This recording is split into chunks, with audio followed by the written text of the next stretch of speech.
I recently spoke at a panel at an event put on by our friends at True North. In fact, the event was called True North Nation, and the panel was moderated by Lindsay Shepherd. She's now a columnist, but you may recall her rise to prominence when she was punished for exercising her academic freedom as a graduate student at Laurier University.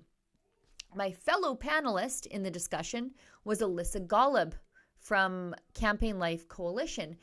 And our panel discussion was about the radical left, but also the mainstream left and their inclinations towards violence and censorship. I thought you'd enjoy it, so we recorded it for you. Check it out.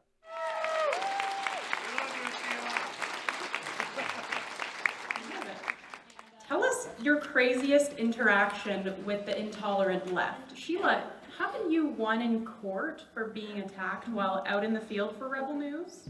Yeah, at Rebel News, one of our greatest costs is security. Right now, the 1 million March for Children is happening today, and it's all week long. We work really hard to make sure that our journalists out in the field are going to have security because they are regularly attacked. And so it's laughable when you hear the people from CBC complain about online harms and mean tweets when my journalists regularly face physical threats. And it's not always just from radical left-wing activists. Sometimes it is from literally the left. David Menzies was assaulted by Justin Trudeau's security detail, and we're suing them for that.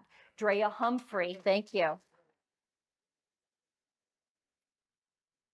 Drea Humphrey was also ragdolled by Justin Trudeau's security detail while on the campaign. So she is standing right beside him the way other journalists from the mainstream media are standing beside Justin Trudeau. She asked a question. Guess which journalist got ragdolled? It was the Conservative journalist. It's a routine thing that we face. We just, at this point, we factor it into the business model. But to address Lindsay's point, I was attacked by a left-wing male feminist at the Women's March in 2017 at the Edmonton legislature. I remember the last thing and he did it all on camera, I should tell you. That's how emboldened these people are. His name is Dion Buse. You can go to dionbuse.com in perpetuity and see him attacking me. And I was just simply asking, what are you people doing here? What exactly are you protesting here in Canada? And the last thing I said to him was, I'm just trying to have a conversation with you. And he hauled off and punched my camera right into the side of my face. And so we had him charged.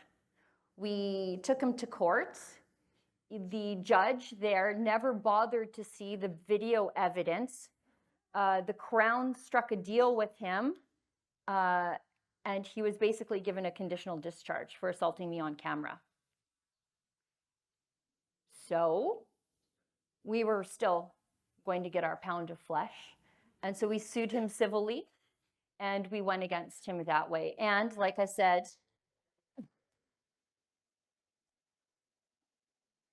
forever and ever, as long as the internet exists and Ezra Levant renews his payment for that URL, dionbuse.com will host that video of him punching me in the face. And, fast forward just to add to that story a little bit. What you just saw there is a small sliver of the incredible content we have at Rebel News Plus. Rebel News Plus is where you'll find our early and ad-free access to the nightly Ezra Levant show and the weekly Gun show, but you'll also get access to our incredible documentary projects. Just go to rebelnewsplus.com to sign up today.